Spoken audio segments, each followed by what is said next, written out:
Before we get started, we have a short message from our friends at Airwave Media.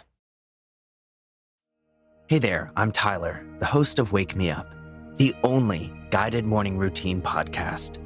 No matter how you'd like to start your day, Wake Me Up has something for everyone. Whether you'd like a calming meditation, some easy yoga and stretching to wake your body, or an inspirational talk to get you motivated for the day, you can find all of it on Wake Me Up. So trade the snooze button for an episode of Wake Me Up and see how your days change. Just search Wake Me Up in your favorite podcast player. At a time when change is constant and we are pulled in far too many directions, we need a way to stay present to life and to increase our ability to remain calm, think clearly, and maintain our well-being. Many studies indicate mindfulness improves our mental, emotional, and physical health. On a Mindful Moment with Teresa McKee, you can learn how to practice mindfulness and enjoy its many benefits. Tune in for guided meditations and to hear tips and advice from some of the most respected experts in the fields of mental health and mindfulness. The world truly can be a better place. It all starts with a mindful moment.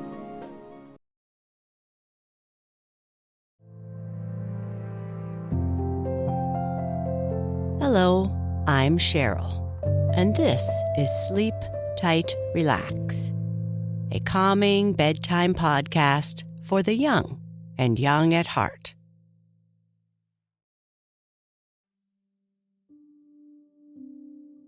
Our sleep story is the second part of our story about Prince Flamingo. Remember, Prince Flamingo left his home and flew to the place where he met the emperor. He was welcomed into this place and well treated. He learned that he and the emperor may be in danger, and he went to tell him about it while carrying a special dice. The emperor understood and sent Prince Flamingo on his way. But before we continue with our story, let's take a moment to relax. We can practice our deep breathing anytime or anywhere. But before bed, let's first turn down the lights, get comfortable, and make sure that everything feels as it should. Now close your eyes if you'd like, and we'll begin with a few slow, deep belly breaths. Each time you breathe in, breathe all the way down into your belly. When you breathe in, be sure to slowly breathe through your nose. And when you breathe out, try to push all the air out of your lungs. Breathe in and breathe out. Notice how you feel when you take these deep breaths, how you get more and more relaxed with each breath, how the weight of your body sinks into the bed. Breathe in and breathe out. Throughout this time of relaxation and our story, thoughts of the day or the day to come may enter your mind. That's okay and normal. When they come, just try to return your attention to your breathing through the story and music. Breathe in and breathe out. Perfect. Let's continue with our final part of our story about Prince Flamingo.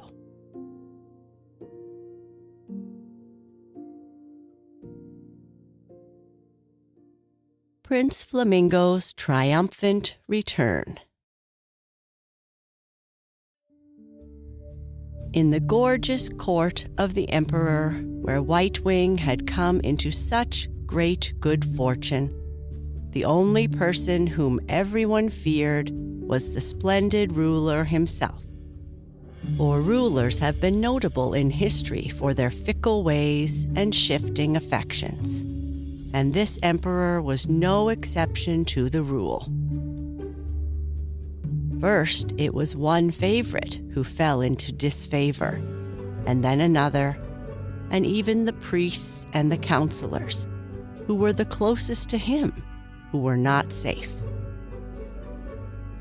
So there were mysterious things happening in the great stone palace, and White Wing observed soon after he came there that nobody seemed really to enjoy the wonderful splendors of the court itself.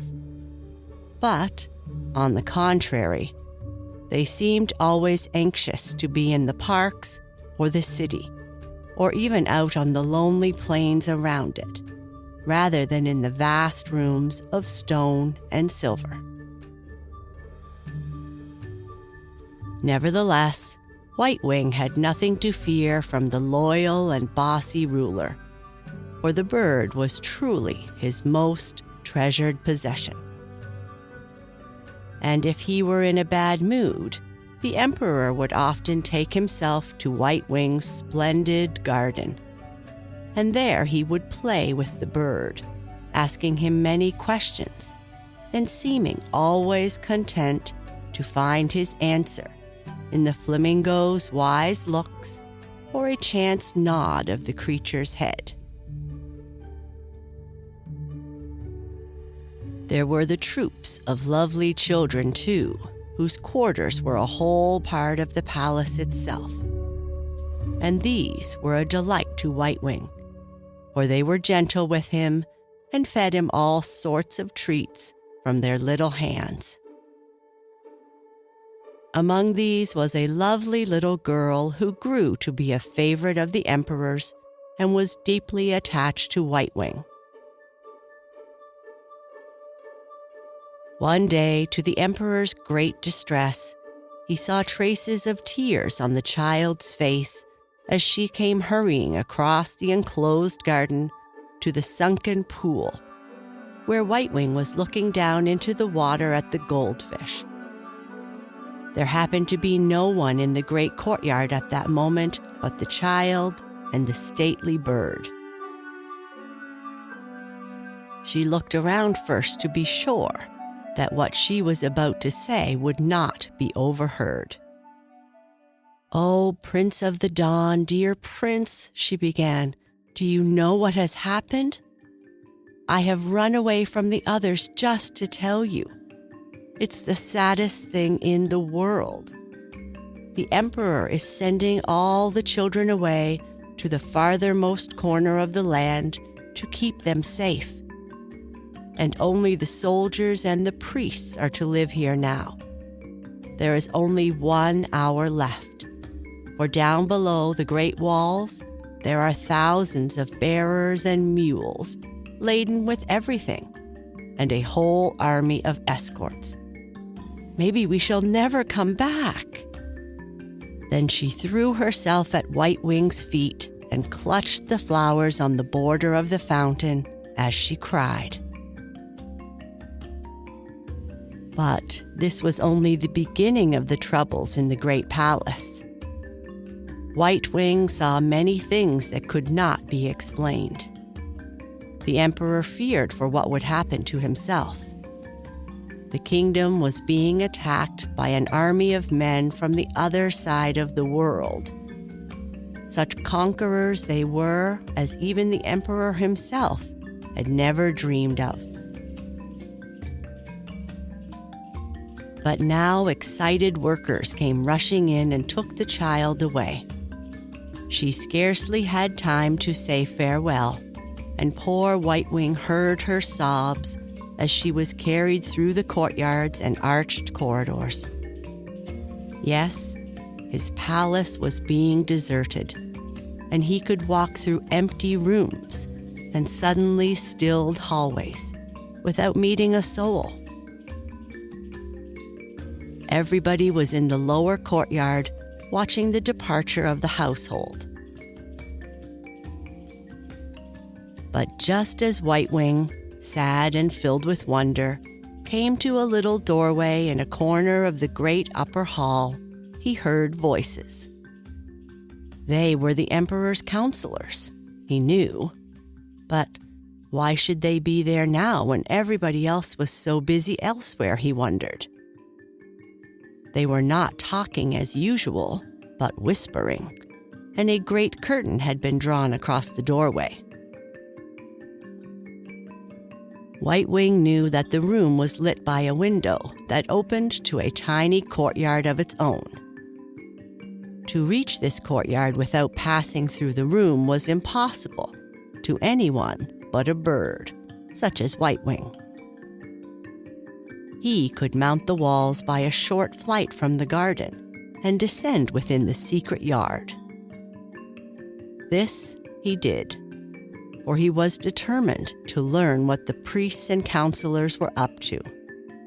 The Emperor was not with them, and he felt sure that it was something disloyal that they were doing.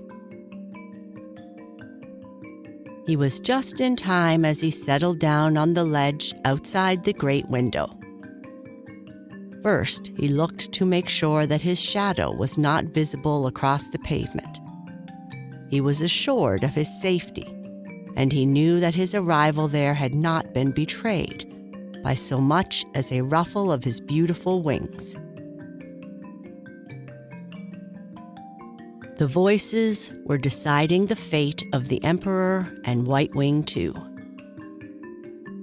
The priests were to tell the Emperor that he must give up the thing that he loved the most, White Wing. After he had done this, the people would object, and then they would be able to get rid of the Emperor also. They were now deciding which one of them should be the one to start the uproar. White Wing could hear them rattling the jeweled discs or dice with which he had often seen them playing. Evidently, the process of making the decision was a complicated one, for he heard the little carved discs rattling in their box a number of times. Then there was silence, and a voice which he knew was that of the Emperor's half-brother spoke in clear tones. "I am glad that it has fallen on me." Suddenly, the sound of drums and horns and a great deal of shouting broke the silence. The Emperor had said farewell to his household and in great clamor was leaving the city with his followers. The Emperor's heralds were calling his counselors to the great audience chamber. White Wing heard them scuttle from the little room in haste, and he heard the dice which they had been using rattle to the floor as they upset a table in their hurry to get out. Slowly and cautiously he looked into the room. It was deserted. Then he went in and looked around him and picked up one of the little dice. It was a small black jewel, curiously engraved. He tucked it under his wing and stalked quietly through the curtained doorway and down the long corridor with its shadowy arches, until it brought him to the sunny courts that bounded his own walled garden. What he achieved by this simple act of wisdom is quickly told. The Emperor, who had known nothing of the secret council, guessed immediately that it had taken place when White Wing dropped the black counter at his feet. They were alone in the garden, and it was late in the evening. The bird didn't know that this was not one of the gaming dice at all, but the sacred dice used to settle life and death decisions in the Emperor's secret debates with his court. Puzzled as the Emperor was at first, he was not long in establishing his conclusions.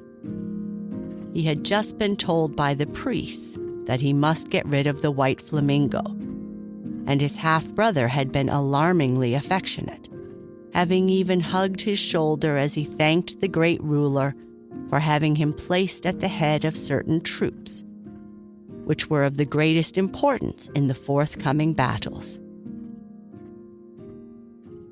Then the emperor knew what to do. He said nothing, but was exceedingly watchful. Coming early in the morning to White Wing, he wished the great bird goodbye.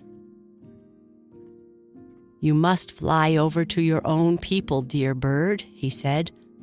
"My enemies will eventually capture you if you do not go.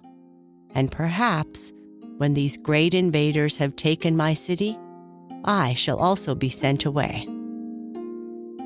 You have been my greatest pleasure, and you have served here all that you were intended to. You have saved my life, for the plan to get rid of me has all come out. I drew a confession from certain of the counselors but an hour ago. Never would I have suspected them but for your wonderful means of warning me." Then, in the earliest dawn, before the blazing sun had blanched the palace walls, White Wing soared slowly into the air, leaving the great emperor standing alone by the deserted garden. There were no cheering crowds as there had been when he came to that terrible city, and in their stead were camps and tents and all of the sights of preparing war upon the plains. But the emperor's hands were upraised, and his face was very splendid as he gazed off into the skies where his wonderful white flamingo was disappearing. All that consoled the bird in the sorrow of leaving his master was the thought of having saved the great man's life. He little knew that thousands of his own kind were waiting for him, but such was the case. And he soon learned as he flew toward the setting sun, retracing his journey, that he was already the Prince of Birds. Whole flocks of beautiful parrots and great orioles and tropic thrushes would greet him and fly in hosts ahead of him. From the great city down through the wide valley and the dark forests to the coast, he traveled with couriers to tell all the birds of his coming. And as he passed at last out over the ocean to find the island where he had come from, there were flocks and flocks of flamingos overtaking and surrounding him. At last, when his escort had grown to such numbers that, flying as they did in single file, the line of birds seemed to arch the sky from east to west, he came to the coast which he knew to be his own. Then to the same stretch of coral beach where the palms were leaning over the dunes exactly as he had left them. With slackened speed and flying lower and lower until he caught the scent of the old familiar earth, he skimmed above the lagoon and was suddenly over his home. White Wing flew straight to his mother. The 1,000 relatives and as many new ones were there too, and with the arrival of White Wing's friends who had glided in one after another, the confusion and greetings in Flamingo Town was deafening. From then until his passing, which was not to be for many, many years, White Wing, whose adventures had become known until they were household words, was the ruler of the flamingos everywhere. That he was kind, you may be sure. And for one thing, quite the greatest thing in his life, he insinuated a change in family life by deciding that all the gentlemen should take their turn in helping the ladybirds to hatch their eggs. It is from his reign that this admirable custom dates, as Mrs. Leatherback will assure you.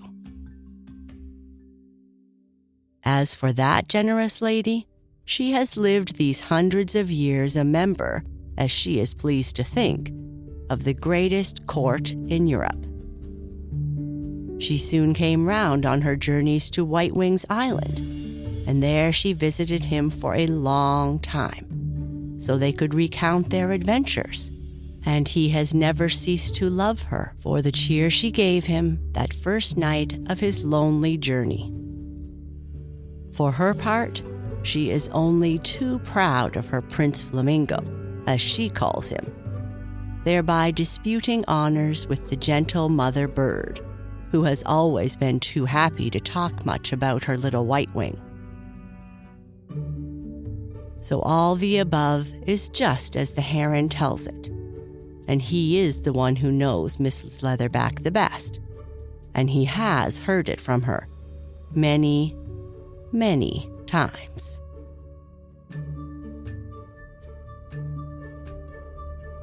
And that's the end of our story. Good night. Sleep tight.